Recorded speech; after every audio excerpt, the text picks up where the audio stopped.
अतीक अहमद आतंक, अपराध, सियासत से लेकर सलाखों तक पूरी कहानी। उत्तर प्रदेश के बाहुबली नेता रहे अतीक अहमद को प्रयागराज के एमपी एमएलए कोर्ट ने उमेश पाल अपहरण मामले में दोषी करार दिया है। अतीक अहमद के साथ दिनेश पासी और खान हनीफ को भी दोषी ठहराया गया है। अपहरण के 7 अन्य अभियुक्तों को अदालत ने बरी कर दिया है। कोर्ट ने तीनों दोषियों की सजा का ऐलान अभी नहीं किया। ये वही उमेश पाल है जिनकी बीते महीने दिन दहाड़े हत्या कर दी गई थी। साल 2005 में बहुजन समाज पार्टी के विधायक राजू पाल की हत्या की गई थी। उमेश पाल इस हत्याकांड के मुख्य गवाह थे। 17 साल पहले उमेश पाल का अपहरण हुआ था। उमेश पाल ने आरोप लगाया था कि साल 2006 में अतीक अहमद ने अपने साथियों के साथ मिलकर उनका अपहरण करवाया था। अतीक अहमद का सियासी रसूख किसी से छिपा नहीं है।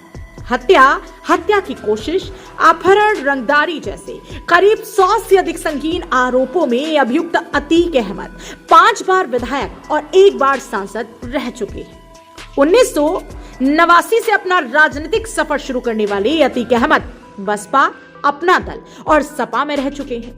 अतीक देश के उन नेताओं में से एक हैं जो अपराध की दुनिया से निकलकर राजनीति की गलियों में आए। हालांकि राजनीति में भी उनकी बाहुबली वाली छवि बनी रही और वो गाहे बगाहे सुर्खियों में रहे।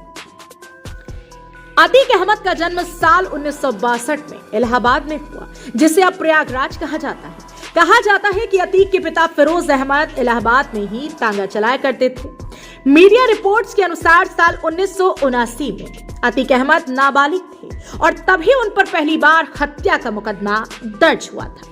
हालांकि इसके बाद उनके खिलाफ आपराधिक मामलों का यह सिलसिला लगातार जारी रहा। 1992 में इलाहाबाद पुलिस ने अतीक अहमद के कथित अपराधों की सूची जारी की थी और तब बताया गया था कि उनके खिलाफ उत्तर प्रदेश के कई शहरों के अलावा बिहार में भी हत्या, अपहरण, जबरन वसूली आदि के करीब 4 दर्जन मामले दर्ज हैं। अतीक अहमद के खिलाफ सबसे ज्यादा मामले इलाहाबाद जिले में ही दर्ज हुए हैं। इतने संगीन आरोपों में अभियुक्त अतीक अहमद राजनीति में भी इस सफलता की सीढ़ी चढ़े।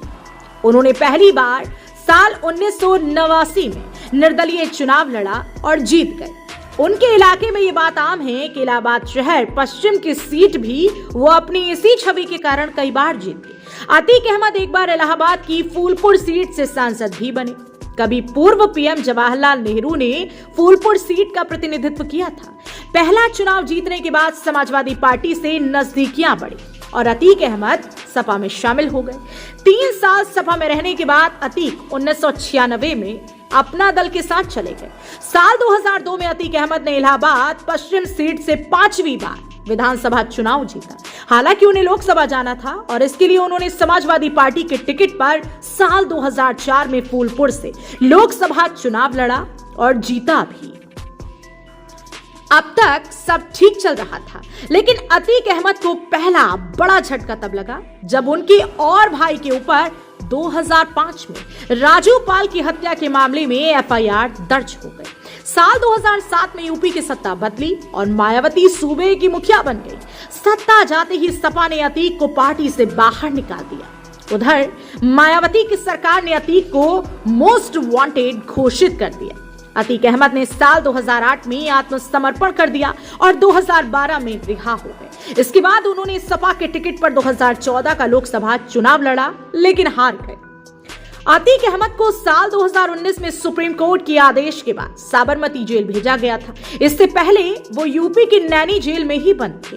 अतीक पर देवरिया के कारोबारी को जेल बुलाकर धमकाने और अपहरण करने का केस दर्ज हुआ था। अतीक अहमद की पत्नी शाइस्ता परवीन भी राजनीति में है। उन्होंने इसी साल जनवरी में बहुजन समाज पार्टी ज्वाइन की थी। साल 2005 में हुई हत्या की एक घटना के मुख्य गवाह उमेश पाल की 24 फरवरी 2023 को दिन दहाड़े हत्या कर दी गई। प्रयागराज पुलिस ने सीसीटीवी फुटेज खंगालने के बाद इस हत्या में पूर्व सांसद और बाहुबली अतीक अहमद के बेटे असद, बमबाज, गुड्डू मुस्लिम, गुलाम और अरबाज का हाथ होने का दावा किया।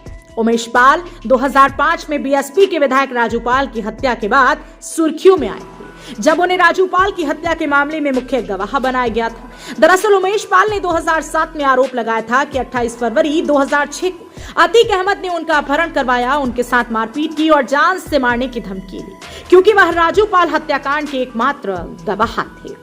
अदालत ने अतीक अहमद और उसके भाई अशरफ अहमद को 28 मार्च को पेश करने का आदेश दिया था, जिसके बाद यूपी पुलिस उसे अहमदाबाद की साबरमती सेंट्रल जेल से लेकर सोमवार शाम प्रयागराज पहुंची। अब अदालत ने अतीक अहमद को उमेश पाल अपहरण मामले में दोषी करार दिया है। बहरहाल इस खास जानकारी को लेकर क्या कुछ आपका कहना है, कमेंट में जरूर बताइएगा। और अगर आपने अभी तक ये चैनल सब्सक्राइब नहीं किया तो तुरंत कर लीजिए और बेल आइकॉन प्रेस करना ना भूलें, ताकि आपके क्षेत्र से जुड़ी हर छोटी बड़ी खबर और हर वो खास खबर सबसे पहले आपके पास पहुंचे, जिसे जानना आपके लिए है बेहद जरूरी। तो तुरंत सब्सक्राइब करें आपका अपना चैनल इंडिया प्लस न्यूज और बेल आइकॉन प्रेस करना न भूलें। धन्यवाद। इंडिया प्लस न्यूज, सिर्फ वही जो सही।